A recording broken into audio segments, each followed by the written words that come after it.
Time was fluid and endless in the soul prison.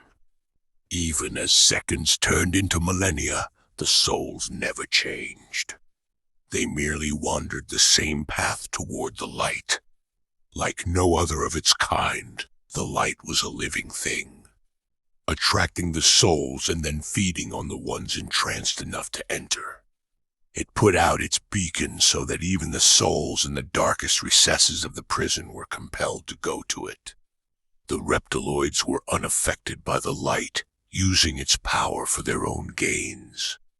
Thus some dwelled within the prison's walls to guard the souls and push them toward the light.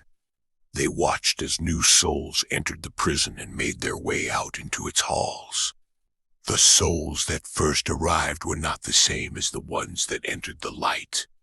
Like the light, the prison was also a living entity that fed on the remnants of the souls as human beings, and changing them from the unique individuals they once were into the faceless shadows that met their finality in the light room. Even the most resistant of souls eventually succumbed to the lure of the light. That is, until someone different entered this realm, a female unlike the other souls who harbored her own power. She arrived in a flash of red light, seemingly cast into one of the white rooms by some unknown force. Luna. Though the reptiloids did not know her name, they still paid sharp attention to her. They sensed a power within her, but for some reason, she seemed unable to use it within the walls. They watched the first panicked moments of her arrival within the white room as she yelled for help, and laughed when she froze in front of the viewing room window, gaping in fear as she noticed the reptiloids for the first time.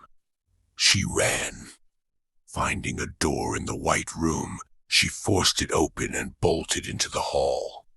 Screaming for help, she again stopped in her tracks as she noticed the souls walking by.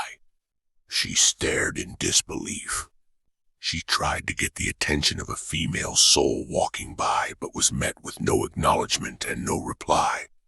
Luna watched as the souls walked obediently toward a faint glow in the distance. Curious, she followed them and made her way along the somber hall toward the silvery glow. The light grew brighter as she neared a doorway.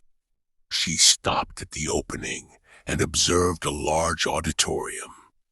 Rows upon rows of uniformly arranged chairs filled the room, and just as many souls stood in front of the chairs. A steady line of souls walked slowly down a central aisle and straight into the light without any hesitation.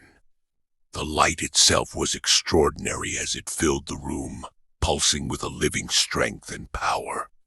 Luna found herself being lulled by its beauty. "Come to me, child," the light whispered into her mind. "Come to me, and I will warm you. I will love you." Slowly, Luna's mind began to grow dim as she took her first tentative step toward the light.